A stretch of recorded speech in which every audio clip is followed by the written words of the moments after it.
കൈലാഷിൻ്റെ അടുത്ത് ഒരു ക്വസ്റ്റ്യൻ ഒന്ന് ചോദിച്ചാലോ? കൈലാഷിനോട് നിങ്ങൾക്ക് ഒരു ക്വസ്റ്റ്യൻ ജഡ്ജിയോട് കൂടി ഒരു ചോദിക്കുവാണെങ്കിൽ എന്തായിരിക്കും നിങ്ങളുടെ ക്വസ്റ്റ്യൻ? ടൈം കുറവാം.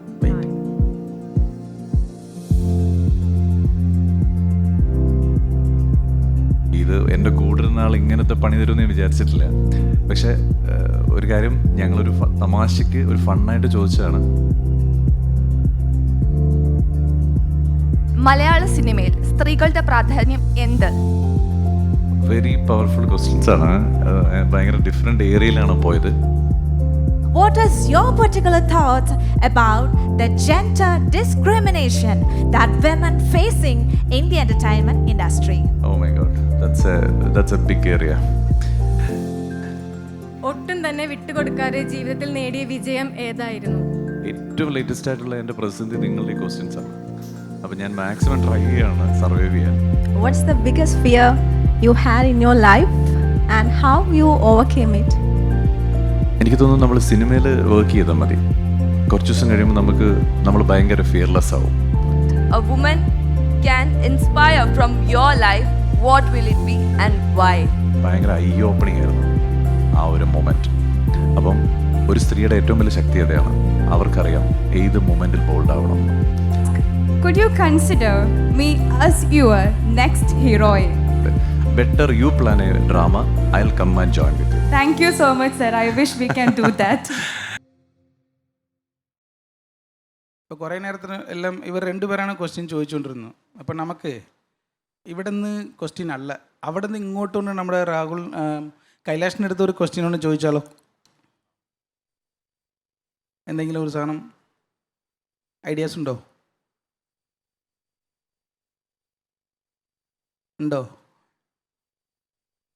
മൈക്ക് കൊടുക്കണോ?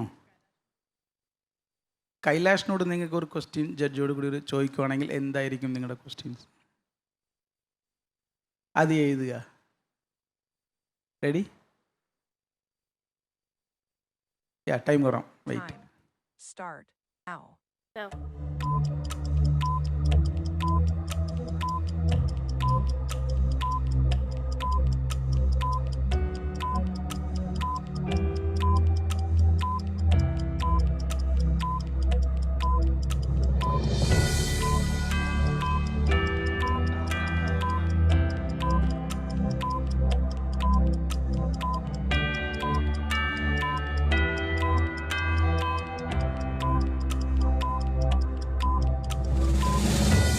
ഞാൻ ഈ 60 സെക്കൻഡ്സ് നിങ്ങളൊരു റൈറ്റ് ചെയ്യുമെന്ന് വിചാരിച്ചിട്ടില്ല കേട്ടോ.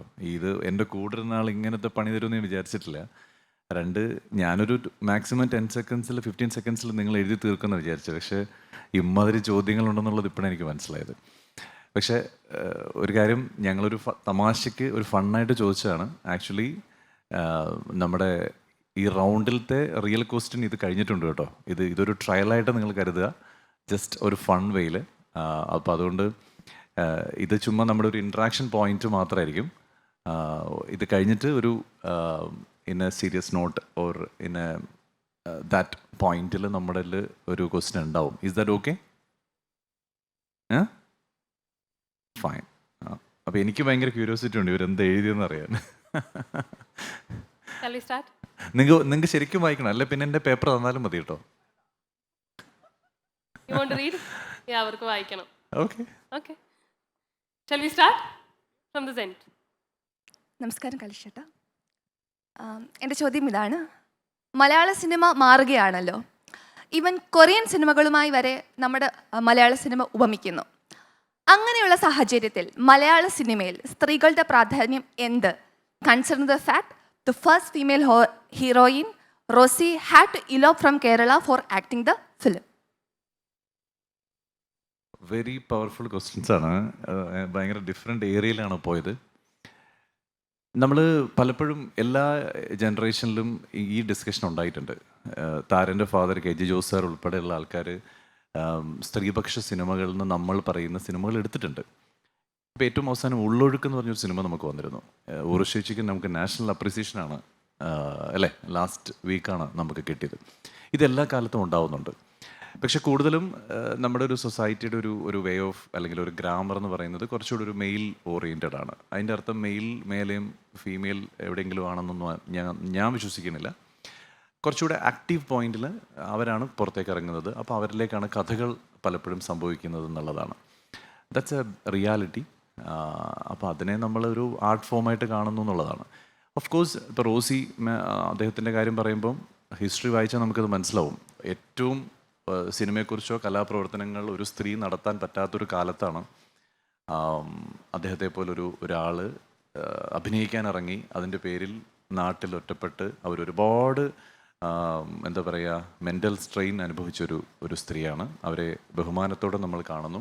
ഒരുപക്ഷെ ഇന്ന് നിങ്ങളെല്ലാവരും ഇന്നിവിടെ നമ്മൾ ഇൻട്രൊഡക്ഷൻ പറയുമ്പോൾ കേട്ടു പലർക്കും ആക്ടേഴ്സ് ആവണം അല്ലെങ്കിൽ മൂവീസിലേക്ക് വരണം എന്നുള്ളത്. അതിൻ്റെ ഓപ്പണിംഗ് എന്ന് പറയുന്നത് ഒരുപക്ഷെ റോസി എന്ന് പറയുന്ന ഒരാളിലാണ്. പക്ഷെ ജനറേഷൻ എടുക്കുകയാണ് നമ്മൾ അവിടേക്ക് എത്താൻ. അപ്പം എല്ലാ റെസ്പെക്റ്റോടും കൂടി നമുക്ക് അവരെ കാണാം. പ്ലസ് നിങ്ങളിലൂടെ പുതിയ ഓപ്പണിങ്സ് ഉണ്ടാവട്ടെ. Thank you. As a representative in the entertainment industry, what is your particular thoughts about the gender discrimination that women facing in the entertainment industry? That's my question, sir. Oh my God, that's a big area. മലയാള ഇൻഡസ്ട്രിയിലേക്ക് 2010 ഞാൻ വരുന്നത് actively. ആ സമയത്ത് ഉള്ളതിനെക്കാട്ടിലും number of female participation every ഏരിയാസിൽ വരികയാണ്. Not in the acting area, technical സൈഡിൽ. ഇപ്പം ഷർവൺ sir camera ചെയ്യുന്ന ആളാണ്. യൂഷ്വലി ഒരു ക്യാമറമാന് ലൊക്കേഷൻസിൽ ഏറ്റവും മിനിമം ഒരു 10 പേരെങ്കിലും അസിസ്റ്റൻസ് ഉണ്ടാവും, ഏറ്റവും മിനിമം ആവറേജ്. അതിലിപ്പോൾ ഏറ്റവും മിനിമം 3 to 4 ആൾക്കാർ പെൺകുട്ടികളാണ് വർക്ക് ചെയ്യുന്നത്. അവരെ സംബന്ധിച്ച് ഇതേപോലെ നിങ്ങൾക്കത് എങ്ങനെ മനസ്സിലാവുമെന്ന് അറിയില്ല. രാവിലെ ഒരു 6 o'clock അവർ ലൊക്കേഷനിലേക്ക് വരുന്നതാണ്. പലപ്പോഴും രാത്രി 9 മണി വരെ വർക്ക് ചെയ്യുന്നുണ്ട് അവർ. പലപ്പോഴും അവർക്ക് വേണ്ട മിനിമൽ ഫെസിലിറ്റീസ് പലപ്പോഴും ഒരാണിന് കിട്ടുന്നതിനെക്കാട്ടിലും അല്ലെങ്കിൽ അത്രയും അവർക്കും കിട്ടുന്നില്ല. പക്ഷേ ദേ ആർ വർക്കിംഗ്. അപ്പോൾ അതൊരു പുതിയ ആറ്റിറ്റ്യൂഡാണ്. അത്തരം ഓപ്പണിങ്സ് ഇൻഡസ്ട്രി വളരെ ഗംഭീരമായിട്ടാണ് ഫേസ് ചെയ്യുന്നത്.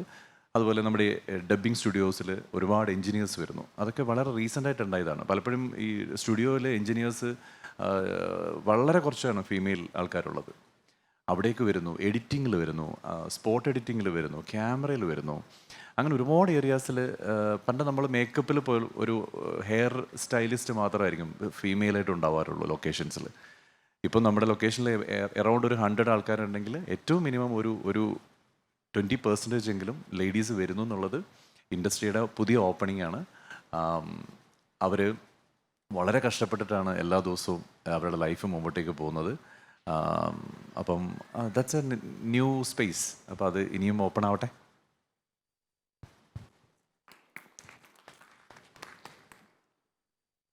എല്ലാവരും ഭയങ്കര സീരിയസ് ക്വസ്റ്റ്യൻസ് ഒക്കെ എന്നെ കാണുമ്പോൾ അങ്ങനെ തോന്നിയോ?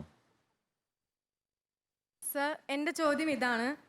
സർ, ജീവിതത്തിൽ ഒരുപാട് പ്രതിസന്ധികളിൽ നേരിട്ടതിൽ ഒട്ടും തന്നെ വിട്ടുകൊടുക്കാതെ ജീവിതത്തിൽ നേടിയ വിജയം ഏതായിരുന്നു? ഏറ്റവും ലേറ്റസ്റ്റ് ആയിട്ടുള്ള എൻ്റെ പ്രതിസന്ധി നിങ്ങളുടെ ക്വസ്റ്റ്യൻസ് ആണ്. അപ്പം ഞാൻ മാക്സിമം ട്രൈ ചെയ്യാണ് സർവൈവ് ചെയ്യാൻ. I know the 6 powerful ladies. നിങ്ങളുടെ ഞാനൊരു തമാശന് തുടങ്ങി വെച്ചാണിത്. പക്ഷേ എനിക്കറിയാം എല്ലാവരും ഇങ്ങോട്ട് നോക്കുന്നുണ്ട്. ഓഫ് കോഴ്സ് ചാലഞ്ച് ഇല്ലാത്ത ലൈഫില്ലല്ലോ. അപ്പോൾ നിങ്ങൾക്കിന്ന് നിങ്ങളുടെ ചാലഞ്ച് എന്ന് പറയുന്നത് ഈ റാമ്പാണ്. നിങ്ങളെപ്പോലെ വളരെ ടാലൻറ്റഡ് ആയിട്ടുള്ള ഡിഫറെൻറ്റ് ഏരിയാസ് എക്സ്പോസ് ചെയ്യപ്പെടുന്ന ഒരു സ്പേസിൽ ഞങ്ങളുടെ ഇന്നത്തെ ചാലഞ്ച് എന്ന് പറയുന്നത് അതിനെ ഞങ്ങൾ റിയലി സ്ട്രഗിൾ ചെയ്യണം. അതെങ്ങനെയാണ് അതിനൊന്ന് മൈന്യൂട്ടായിട്ട് ഞങ്ങൾക്ക് ജഡ്ജ് ചെയ്യാൻ പറ്റുക? ബിക്കോസ് വളരെ മിനിമൽ ടൈമിലാണ് ഞങ്ങൾ നിങ്ങളെ കാണുന്നത് അല്ലേ? അപ്പോൾ for us that's a challenge. നിങ്ങളെ സംബന്ധിച്ച് മാക്സിമം നിങ്ങൾക്ക് എക്സ്പ്രസ് ചെയ്യുക എന്നുള്ളതാണ് നിങ്ങളുടെ ചാലഞ്ച്. ഇതിൻ്റെ ഇടയ്ക്ക് നിങ്ങൾ എങ്ങോട്ട് വരും എന്നറിയാതെ ക്യാമറയുടെ ആൾക്കാർ ഇരിക്കുന്നുണ്ട്. ഇതെങ്ങനെയെങ്കിലും ക്യാപ്ചർ ചെയ്യുക എന്നുള്ളതാണ് അവരുടെ ചാലഞ്ച്. ഇതിൻ്റെ ഇടയിൽ നിങ്ങളുടെ വീട്ടിൽ നിന്നൊക്കെ കുറേ ആൾക്കാരോട് വന്നിട്ടുണ്ട്. അവർ മനസ്സുകൊണ്ട് ഒരിക്കലും സ്റ്റേജിൻ്റെ ഫ്രണ്ടിലേക്ക് വരാൻ പറ്റാതെ കൂടെ നിന്ന് മെൻ്റലി സപ്പോർട്ട് ചെയ്യുകയാണ്. അതാണ് അവരുടെ ഇന്നത്തെ ചലഞ്ച്. അപ്പോൾ എല്ലാവർക്കും എന്തെങ്കിലുമൊക്കെ ചലഞ്ച് ഉണ്ട്. അപ്പം ആ ചലഞ്ചിനെ നമ്മൾക്ക് ചാലഞ്ചാണെന്ന് മനസ്സിലാക്കി ഫേസ് ചെയ്യാൻ പറ്റട്ടെ. Thank you. Hi, sir. My question is, what's the biggest fear you had in your life and how you overcame it? എനിക്ക് തോന്നുന്നു നമ്മൾ സിനിമയിൽ വർക്ക് ചെയ്താൽ മതി. കുറച്ച് ദിവസം കഴിയുമ്പോൾ നമ്മൾ ഭയങ്കര ഫിയർലെസ് ആവും. കാരണം എനിക്കങ്ങനെ തോന്നിയിട്ടുള്ളത്. പണ്ട് നമുക്കെല്ലാം പ്രശ്നങ്ങളായിരിക്കും. നമ്മളിത് നന്നായിട്ടൊക്കെയാണല്ലോ ചെയ്യാൻ ട്രൈ ചെയ്ത്, ഇതെന്തിനാ ഇപ്പോൾ നാട്ടുകാർ ചീത്ത പറയുന്നൊക്കെ നമുക്ക് ആദ്യം തോന്നും. പിന്നെ നമുക്ക് മനസ്സിലാവും നമ്മൾ ചെയ്ത് നന്നാക്കുക എന്നുള്ളതല്ലാതെ കയ്യിൽ നിന്ന് പോയത് വിട്ട് കളയാം. പിന്നെ ഈ ഒരു എന്താ പറയുക, ഒരു ആർട്ടിസ്റ്റിൻ്റെ ലൈഫ് എപ്പോഴും, ആർട്ടിസ്റ്റ് എന്ന് പറയുന്ന ആക്ടേഴ്സ് മാത്രമല്ല, ഒരു ആർട്ട് ഫോം വർക്ക് ചെയ്യുന്ന എല്ലാവരുടെയും ലൈഫിലെ ഏറ്റവും വലിയ challenge really they don't know what is the next day. Okay, നിങ്ങളെ സംബന്ധിച്ച് ഒരു ബൈ പ്രൊഫഷൻ ചെയ്യുന്ന ഒരാൾക്ക് നിങ്ങൾക്കറിയാം നെക്സ്റ്റ് 2 years നിങ്ങൾ ഇന്ന സ്ഥലത്താണ് വർക്ക് ചെയ്യാൻ പോകുന്നത്, അല്ലെങ്കിൽ ഇന്ന സ്പേസിലാണ് വർക്ക് ചെയ്യാൻ പോകുന്നത്. ഒരു ആർട്ടിസ്റ്റിനെ സംബന്ധിച്ച് ഒരാൾക്ക് അറിയില്ല അയാൾക്ക് എന്താണ് നെക്സ്റ്റ് ഡേ എന്നുള്ളത്. അപ്പോൾ ഇന്നലെ ഗോഡ്സ് ഗ്രേസ് ഞാൻ വേറൊരു ലൊക്കേഷനിലാണ് ഉണ്ടായിരുന്നത്. ഇന്ന് ഞാനിവിടെ വരുമ്പോൾ ഇന്നിവിടെയാണ്, നാളെ നമ്മൾ വിചാരിക്കുകയാണ് മറ്റേ ഇവിടെ എത്തുമായിരിക്കും അല്ലെങ്കിൽ അവിടെ ആയിരിക്കും. പക്ഷെ അതൊന്നും ആയിരിക്കണമെന്നില്ല. അപ്പോൾ നമ്മൾ ഫിയർ ആവുക എന്നുള്ളതല്ല, just believe with our passion, believe നമ്മളെ തന്നെ പിടിക്കുക എന്നുള്ളതല്ലാതെ വേറെ ഓപ്ഷനൊന്നുമില്ല. അതാണ് ഏതൊരു ആളും ചെയ്യുന്നത്.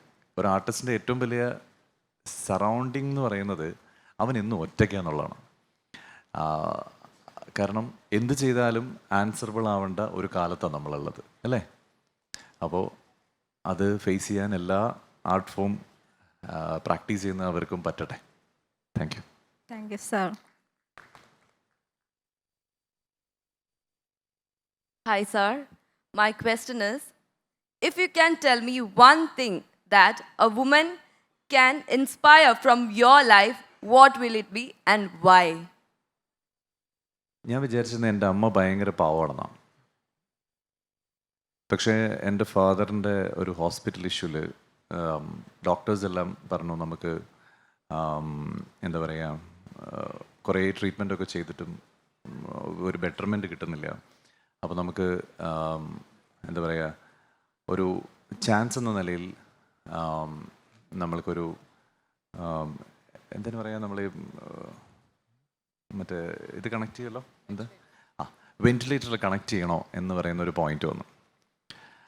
അപ്പം ഞാൻ ഭയങ്കര ബോൾഡാണെന്നൊക്കെ വിചാരിച്ചിട്ട് ഞാൻ ഇങ്ങനെ നിൽക്കുമ്പോൾ എൻ്റെ അമ്മ പറഞ്ഞു നമുക്ക് അത് വേണ്ട എന്ന് ഒരു വലിയ ബോൾഡായിട്ടുള്ളൊരു പോയിന്റ് പറഞ്ഞു. അപ്പോൾ അവിടെ നിന്ന് ഡോക്ടേഴ്സും ബാക്കി ആൾക്കാരും എല്ലാം എൻ്റെ അമ്മേനെ നോക്കി. അപ്പം ഞാനും എൻ്റെ അമ്മേനെ നോക്കി.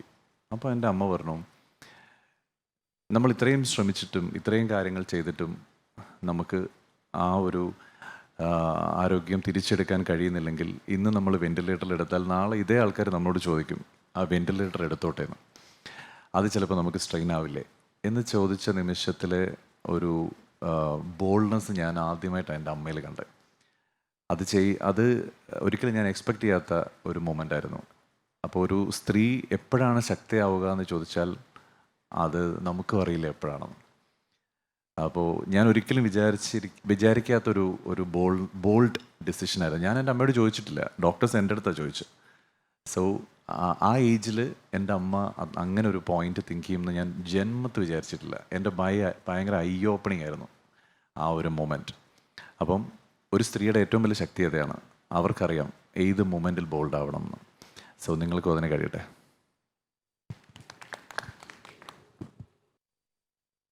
ഏവർക്കും നമസ്കാരം. Thank you, sir, for this different kind of question. I would like to ask, could you consider me as your next heroine? I am a theatre artist of 15 years of experience and won several national and state level awards as Best Actress, and I came here with so many struggles and I have broken all the rules for my passion. So my question is, can you consider me as your next heroine? Actually, I'm wishing all the very best. That's the best Thank you so much, sir. That is the best I can say right now. See, അതിലും better option എനിക്ക് തോന്നുന്നു drama എന്തോ ചെയ്യുന്നു എന്ന് പറഞ്ഞല്ലേ? Yes, I have 15 years of experience in theatre. Plus എനിക്കും 15 years ഉള്ളൂ സിനിമയിൽ. Better you plan A drama, I'll come and join with you. Thank you so much, sir. I wish we can do that. And one more thing, ഈ ഒരു ആക്ടറല്ല പലപ്പോഴും, അല്ലെങ്കിൽ ഒരു ആക്ടറുടെ അഭിപ്രായം ആവശ്യമില്ലാത്തൊരു കാര്യമാണെന്ന് വിശ്വസിക്കുന്ന ആളാണ് ഞാൻ. എൻ്റെ കൂടെ ഇന്ന ആളെ ആക്ട് ചെയ്യിപ്പിക്കാമോ, എൻ്റെ കൂടെ ഇന്ന ആൾക്ക് ഒന്ന് ആക്ടിങ്ങിന് ഒരു ചാൻസസ് കൊടുക്കാമോ എന്നുള്ളത്. പലപ്പോഴും ആക്ടേഴ്സിനെ കുറിച്ച്, പ്രത്യേകിച്ച് മെയിൽ ആക്ടേഴ്സിനെ കുറിച്ച് നമ്മൾ കേൾക്കുന്ന ഒരു വലിയ ഗോസിപ്പും കൂടിയാണ്. ഞാൻ കുറേ ആക്ടേഴ്സിനോട് ആക്ട് ചെയ്തിട്ടുണ്ട്, പക്ഷേ വളരെ കുറച്ച് ആൾക്കാരാണ് അത്തരം കാര്യങ്ങളൊക്കെ അഭിപ്രായം പറയുക. Because that's A call from A director or the writer. Because അവരുടെ മനസ്സിലാണ് ആര് വേണം, എന്ത് വേണം എന്നൊക്കെ ഉള്ളത്. അപ്പം ട്രൈ ചെയ്യുക, ആ പോയിന്റ് വരട്ടെ, അപ്പം നമുക്കൊന്ന് പറ്റിയ നാടകം ചെയ്യാം. എന്ത് പറയണോ? Thank you, sir. We will definitely do it. നമുക്ക് നോക്കാം. അപ്പോൾ എന്തായാലും എനിക്ക് തോന്നുന്നു ആ നാടകത്തിൻ്റെ ഫോട്ടോഗ്രാഫി, ലൈറ്റിംഗ്, ഡയറക്ഷൻ ഇങ്ങനെ എനിക്കൊരു പണി തന്ന നമ്മുടെ ക്യാമറമാൻ സാറ് ചെയ്യട്ടെ. താര ആ നാടകം കാണാൻ വരട്ടെ. വരുമോ? ഞങ്ങൾ ഫ്രണ്ട് റോയിൽ ഞങ്ങൾ സീറ്റ് ചെയ്യും. എന്ത് പറയുന്നു? പോരെ? Sir, we can do that. Thank you. Thank you.